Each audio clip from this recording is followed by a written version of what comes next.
Hello YouTube, thanks for stopping in. My name is Casey. This is a 1965 Plymouth Belvedere. Nothing special, it's just a good daily driver. It's a Slant 6 automatic. I've probably had it 10 years. I was driving it last week and it developed a shake in the front end. The right front tire has separated. So I'm gonna pull the front wheels off of it. I got a couple new tires for it and we'll change them out and go from there. That's what it's supposed to look like. And here,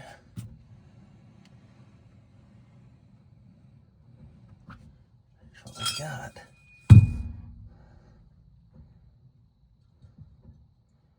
That's not good. Now, why would the socket I need not be where it belongs? That wouldn't make any sense. Y'all, I got a serious organizational problem. You know, feel free to roast me in the comments. I need it. A lot of fire under my ass. Because this is frustrating. And I have two. I have a 3/4 and a 19. Either would work. And neither one of them are here. Jeez. Well, I gave up looking. You see what I've resorted to. A chrome 3/8 drive socket on an adapter. This is great. Well, we're getting her done.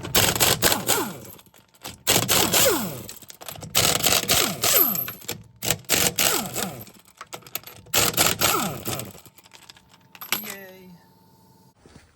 Alright, this is the one in question. Yeah, you can see it. These tires are pretty old. They're pretty old, I don't know. I'm also gonna step up a size. This has 185 65 15s on it. I'm stepping up to a 215 65 15, so I get a little bit more sidewall height. These look a little bit funny on the car, so we're gonna step them up a little bit. It's got 295 50 15s on the back, so I want to get a little bit closer to that diameter. I just thought the fronts looked a little bit funny on this car. They look good on an A body, but on this car they're a little bit small. Anyway, brake check. Yeah, there's some meat in there, isn't it?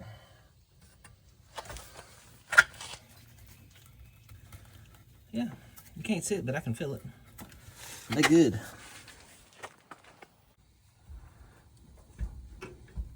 Yep, it still needs an idler arm. Maybe I should do that one of these days. I bet y'all want to see the plant, don't you?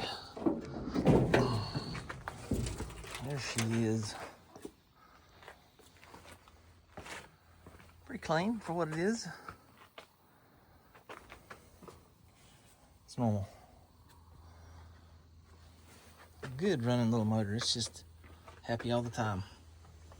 Starts easy, just always does its thing. Has the glorious Holly 1920 on it. Yeah, I don't know. It works fine. I've never had any problem with that carburetor. I rebuilt it once years ago, and it just works. I don't know. Yeah, it's okay. Don't mind that. I don't know what else to say about it. I mean, it's a Slant 6. It just does Slant 6 things like all the time. Let's see if I can improve the condition of this hubcap a little bit. Looks like somebody shot it with a BB gun or something. I don't know. It's always been this way. But let's see if I can bang some dents out of it.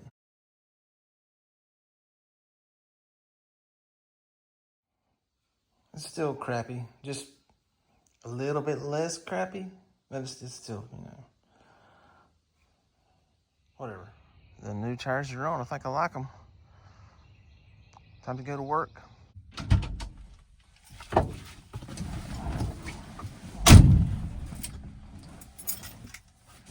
Cold start.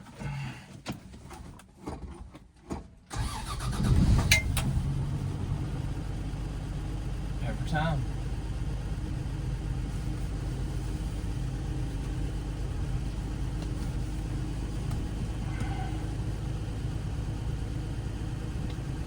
The gas gauge is working right now anyway.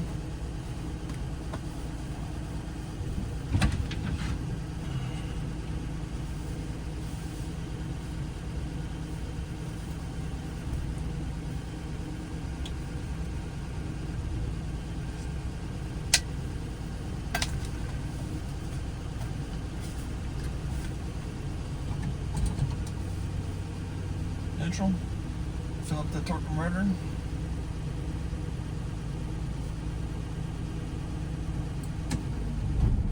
Just like that.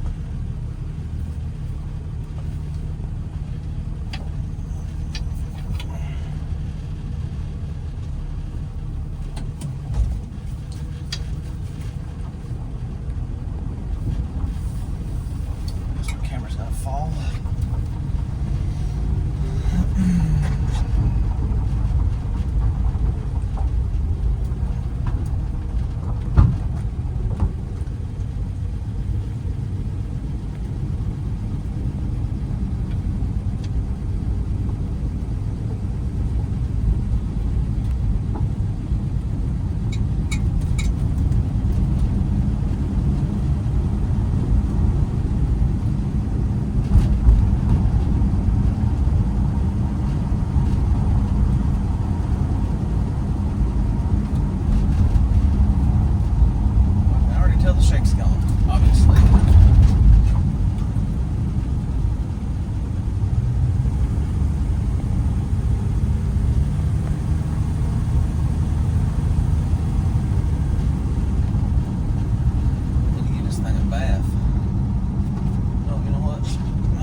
Fix that.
And a Ford?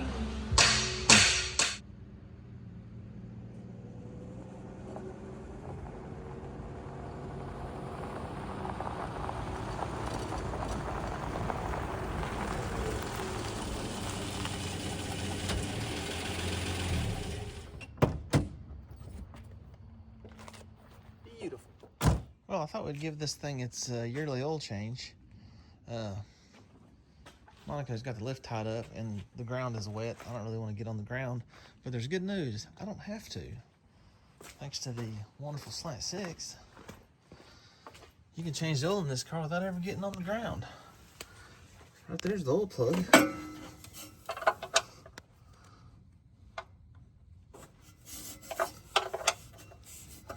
Just like that.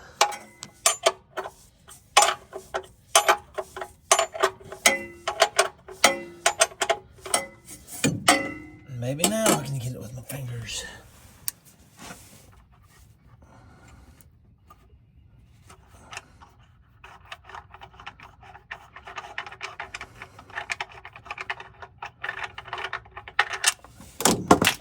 The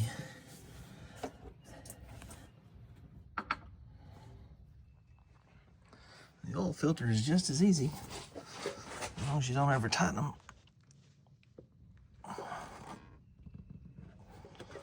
There we go.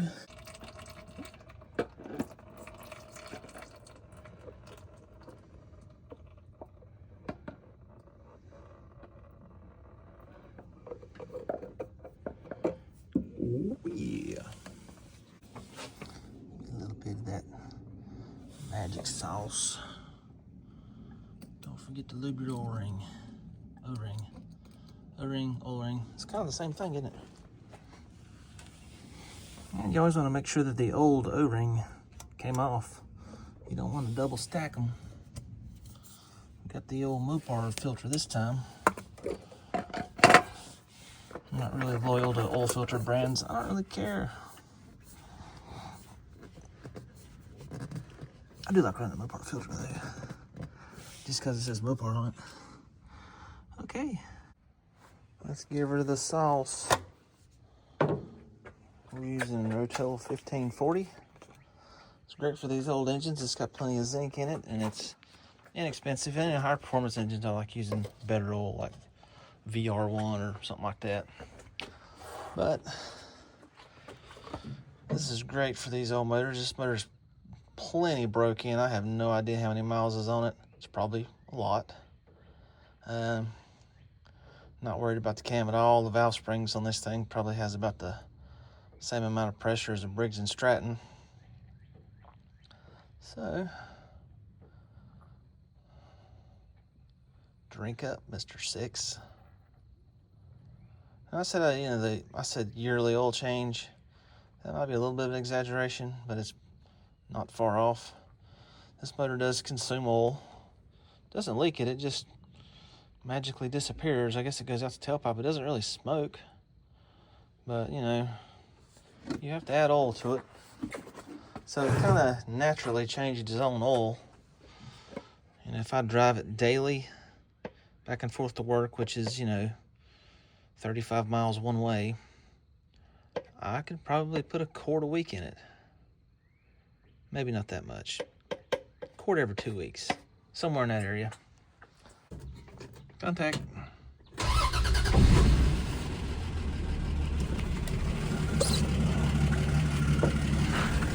So we get time to check the transmission fluid.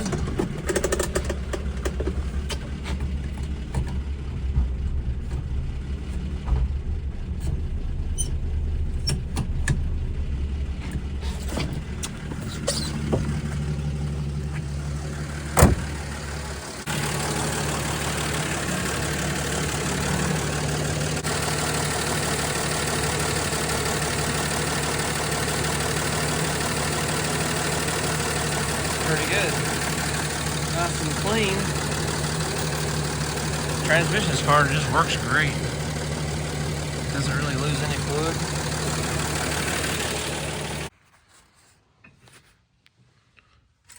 What do we got? This one-handed deal is kind of tricky.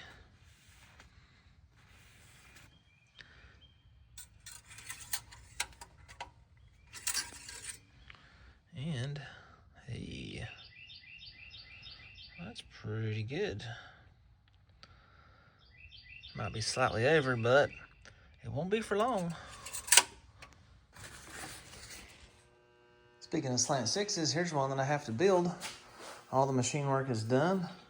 This thing had to go 60 over to clean up. It was wore slap out. This is going in a 75? I think it's 75 or 76 Power Wagon. All the machine work's done, the head's done, all the nice valve job, got new pistons, everything to assemble it. I just need to do it. That goes back to, it takes time. So we'll do a video on that whenever that time comes. Also, here's a 5.9 Magnum with the automatic. That's going to be going in that 55 Savoy sitting out there. This is a 60 over 440 that's getting a stroker crank. It's going to be 512 inches. I have a lot of the parts for that. Still have more to get. That's been a long-term project because it costs money. Anyway, this is where the 5.9 Magnum is going. And that is where the 512 is going. And this already has an engine. This runs and drives. Still needs a lot of work though. This I bought as a parts car, and when I got it, it was just too good and too complete to part out, so I just haven't done anything with it. I was thinking about, making a police car out of it. Tell me what you think. You know, the old Belvedere would be good with some horsepower, you know, some kind of V8 swap, a big block. It would be awesome. But it's just too good like it is. It's so dependable and drives so good. I'm not gonna touch it. It's gonna stay just like it is. I'm gonna maintain it, and I'm gonna drive the wheels off of it. You know, it's perfect by not being perfect. Interior's pretty good in the car. I had the seats and the door panels done years ago. Kind of junky because I drive it. I need to find a good set of sill plates. These were badly corroded. They had holes and all in them, so I never put them back in the car. I gotta find some. I had to repair the floor pans in this car when I got it. You can see the ground. I had to repair the firewall. It was rusty and leaked water into the car, like all these are notorious for. She's slant-tastic. I've taken 440s to the machine shop in the trunk of this car before. It's not where that goes.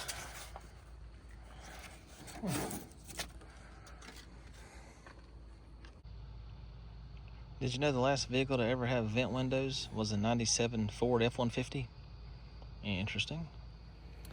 Well, thank y'all for watching. I hope to see you again. You know, do all the YouTube stuff down below. Click all the good buttons. I would really appreciate it. And get off the toilet. You can get back to work now. See ya.